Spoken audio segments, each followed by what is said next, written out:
Bismillahirrahmanirrahim. Alhamdulillahirabbil alamin. Anak-anakku sekalian, ini hari Senin kita bertemu kembali dalam pembelajaran sejarah kebudayaan Islam. Sebelumnya, marilah kita awali dalam belajar ini dengan membaca doa untuk belajar. A'udzubillahi minasyaitonirrajim. Bismillahirrahmanirrahim. Raditu billahi rabba wa bil islami dina wa bi Muhammadin nabiyya wa rasula. Rabbi zidni ilma warzuqni fahma. Amin.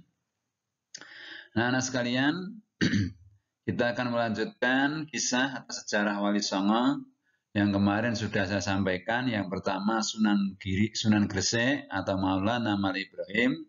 Yang kedua Sunan Ampel. Untuk hari ini adalah Sunan ketiga, yaitu Sunan Giri. Sunan Giri lahir pada tahun 1443 Masehi. Lahir di Blambangan. Nama kecilnya adalah Raden Paku. Kemudian Nyai Ageng Pinatih menggantinya dengan nama Joko Samudra.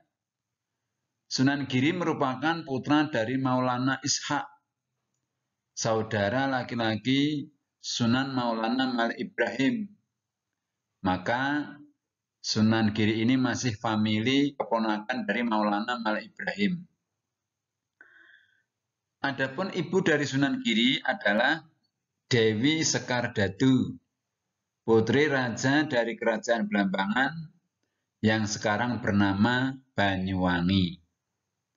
Raja Blambangan saat itu bernama Prabu Menak Sembayu, adik kandung Prabu Brawijaya, raja kerajaan Majapahit. Ketika menginjak usia remaja, Sunan Giri berguru atau belajar kepada Sunan Ampel di Surabaya.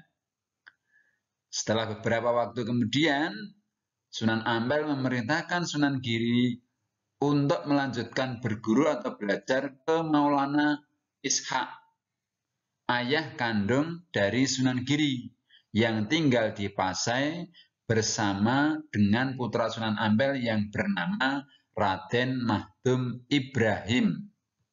Anak-anakku sekalian, setelah Sunan Giri belajar kepada ayahnya di Persia, kemudian Sunan Giri pulang ke Gresik. Sampai di Gresik, kemudian Sunan Giri berdakwah. Cara dakwah Sunan Giri ada dua. Yang pertama, berdakwah sambil berdagang. Berdagang ini keliling ke Nusantara, melanjutkan usaha ibunya. Jadi Sunan Giri ini tidak semata-mata berdagang, tapi beliau berdakwah menyiarkan agama Islam sambil berdagang. Maka dia dikenal oleh Nusantara, terkenal namanya atas dakwahnya. Yang kedua, beliau mendirikan pusat pendidikan Islam yang berupa pesantren, pondok pesantren, yaitu di Giri, Kebomas, Gresik, Jawa Timur. Memiliki murid yang sangat banyak, punya santri yang sangat banyak, bahkan dari berbagai pulau dan dari berbagai negara.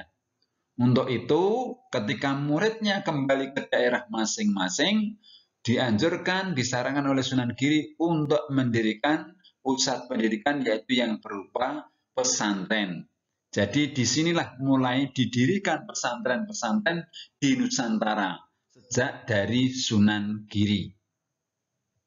Ketika Sunan Giri berdakwah, beliau memiliki teknik atau cara untuk mendekati rakyat atau anak-anak atau masyarakat.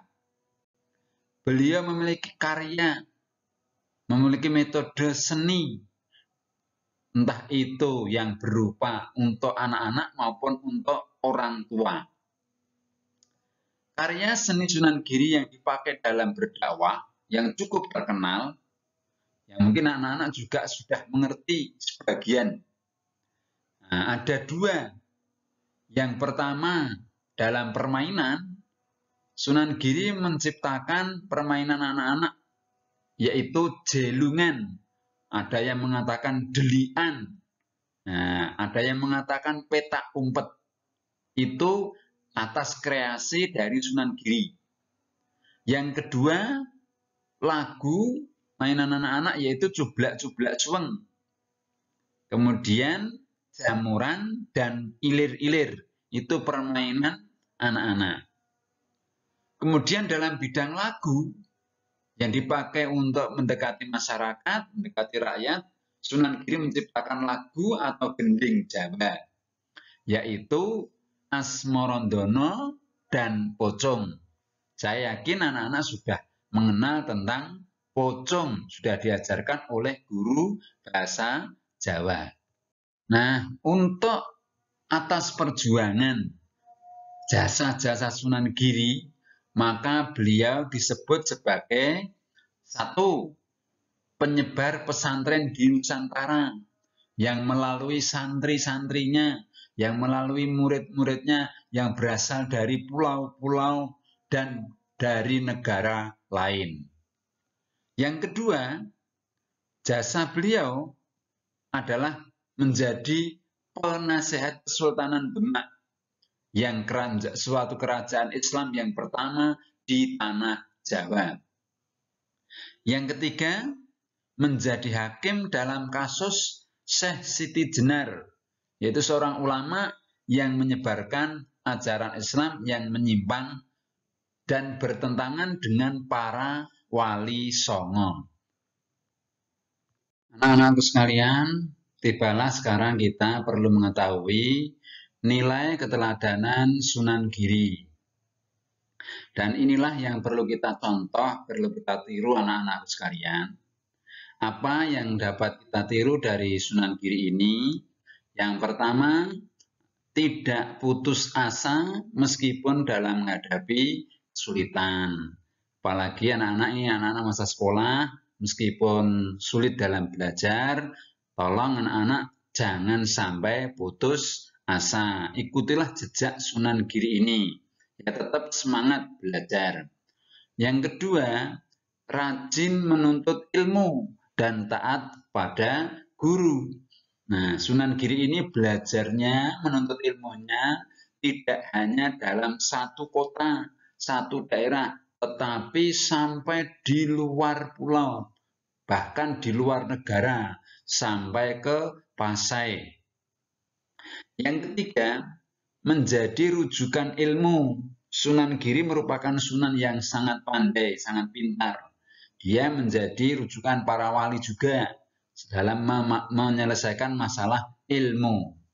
Yang keempat, Sunan Giri merupakan pemimpin yang adil dan pemberani.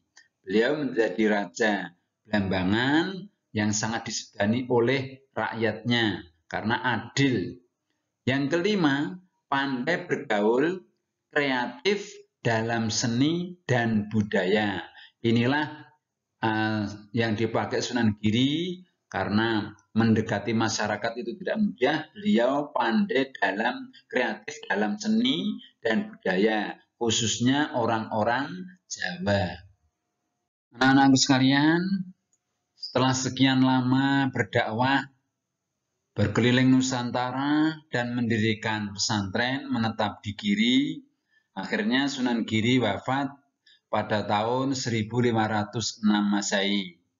Beliau dimakamkan di Giri, Kebomas, Gresik, Jawa Timur. Mungkin kalau ada waktu anak-anak bisa berkunjung ke makamnya beliau, mendoakan beliau, sambil membuktikan benar tidak toh adanya Sunan Giri ini. Demikian pelajaran hari ini. Untuk kemudian anak-anak saya beri tugas soal-soal di bawah ini seperti biasa dikerjakan jawabannya saja di lembar kertas. Kemudian dikumpulkan setiap hari Sabtu. Mudah-mudahan lain waktu bisa bertemu kembali. Marilah kita akhiri kita membaca alhamdulillah. Alhamdulillahirrabbilalamin. Assalamualaikum warahmatullahi wabarakatuh.